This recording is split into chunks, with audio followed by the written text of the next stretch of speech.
শানুদা, তাহলে প্রথম দফার ভোট তো শেষ, কি মনে হচ্ছে পরিবর্তন হবে? পরিবর্তন হওয়া তো ভালো, কিন্তু মিথ্যে প্রতিশ্রুতি দিয়ে নয়। মানে ঠিক বুঝলাম না। বুঝলি না? 2014 কথা মনে আছে? বলেছিল আমরা যদি ক্ষমতায় আসি তাহলে সবার অ্যাকাউন্টে 15 লাখ টাকা করে ঢুকবে। পেয়েছিলি? না। বলেছিল ব্ল্যাক মানি ফেরত আসবে, এসেছে? না। বলেছিল বর্ডারের সিকিউরিটি টাইট হবে, হয়েছে? উপরন্তু 12 বছরে কতগুলো মেজর অ্যাটাক হয়েছে বলতো? কিন্তু হিন্দুরা তো বিপদে আছে। কার থেকে? কার থেকে আবার? ইন্ডিয়ার 80% পপুলেশন হিন্দু। আর রিসেন্টলি অজিত দোভাল একটা ইন্টারভিউতে বলেছে আইএসআই ইন্ডিয়া থেকে যত না মুসলিম টেররিস্ট হায়ার করে তার থেকে অনেক বেশি হিন্দু টেররিস্ট হায়ার করে। এইগুলো না জাস্ট একটা ভয় তৈরি করার কথা। কিন্তু নারী সুরক্ষা?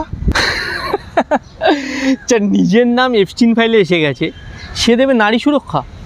আর এটা আমরা সবাই জানি যে এফস্টিন আইল্যান্ডে বাচ্চা মেয়েদের সাথে কী কী করা হতো। তুই কি জানিস ভারতের প্রথম 10টা ক্রাইম সিটির মধ্যে ইউপি প্রথম? আর মেয়েদের সাথে যে খারাপ কাজ করা হয় তাতে রাজস্থান প্রথম আর ইউপি সেকেন্ড। গত 12 বছরে মেয়েদের সাথে যে খারাপ কাজ করা হচ্ছে সেই সংখ্যাটা দেখলে না তো গা না জাস্ট শিউরে উঠবে। কি বলছো শানুদা? আমার ঘরে বোন আছে, আমার তো শুনে কেমন ভয় লাগছে গো। তুই মণিপুরের কথা ভাব, 3 বছর ধরে জ্বলছে। আর রিসেন্টলি একটা 6 মাসের বাচ্চা, একটা 2 বছরের বাচ্চা ঘুমন্ত অবস্থায় ঝুলে মারা যায়।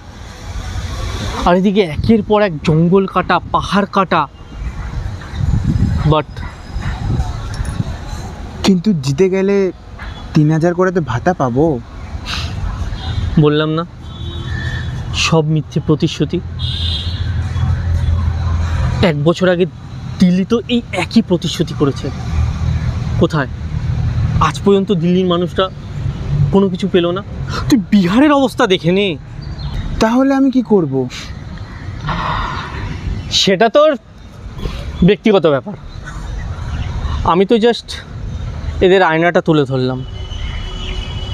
না, মিথ্যেকে আমি প্রশ্রয় দিই না।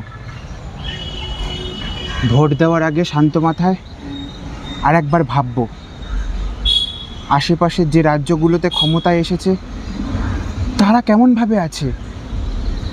থ্যাংক ইউ আমার মুখের সামনে আয়নাটা তুলে ধরার জন্য। চ বাড়ছে দেশে গ্যাসের দাম, নাইকো চিন্তা সহায় রাম, লাইনে দাঁড়িয়ে কাটছে আমার আছে দিন। কে হিন্দুত্বের ভিটামিন ইলেকশনের বাজায় বিন, হিন্দুত্বের ভিটামিন ইলেকশনেও বাজাও বিন।